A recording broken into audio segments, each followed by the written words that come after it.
Qual o papel dos pais e cuidadores de crianças pequenas na criação de crianças antirracistas e o papel das pessoas brancas na construção de uma sociedade mais justa? Eu acredito que é uma responsabilidade de todos nós, como sociedade, criar uma sociedade antirracista. Então, uma sociedade antirracista, ela é uma sociedade antirracista para brancos e para negros. Então, a gente deve educar brancos e negros, incluindo os aspectos, né, que são escondidos da nossa criação.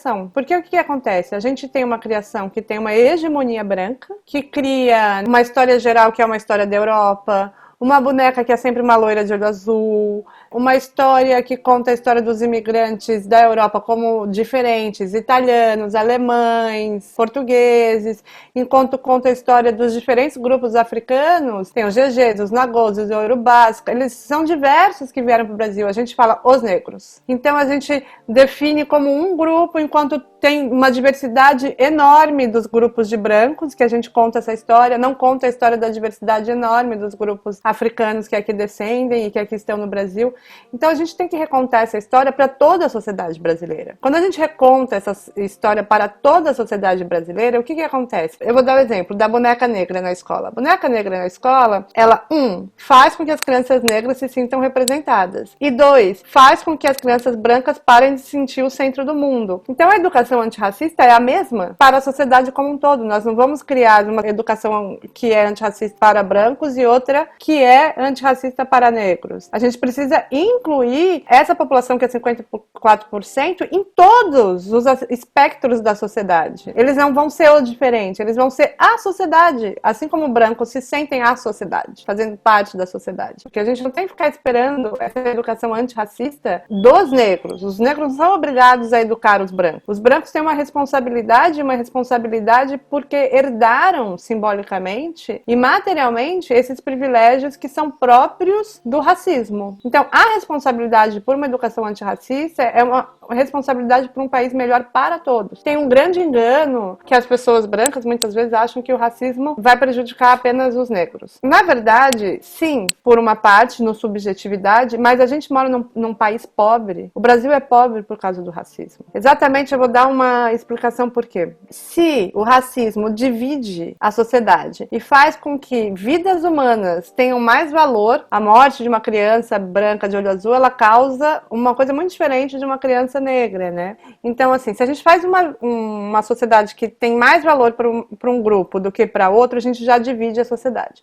Quando a gente divide e desvaloriza um grupo, esse grupo ganha muito menos, né, economicamente, porque ele está desvalorizado, logo que, né, o racismo ele se embrinca com a sociedade de classe, né, e com o capitalismo do jeito que ele é.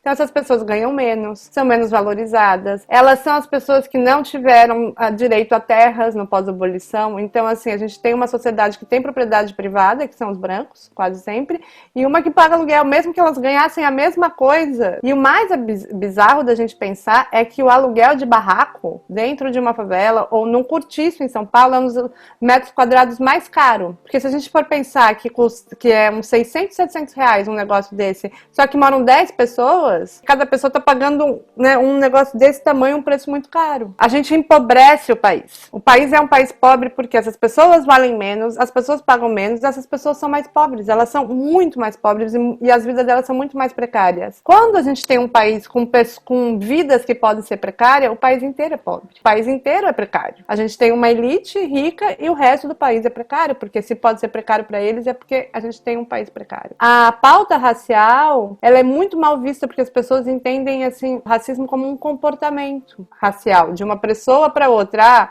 Vamos supor uma pessoa branca xinga a outra de macaco. Aquelas pessoas entendem que esse comportamento é o racismo.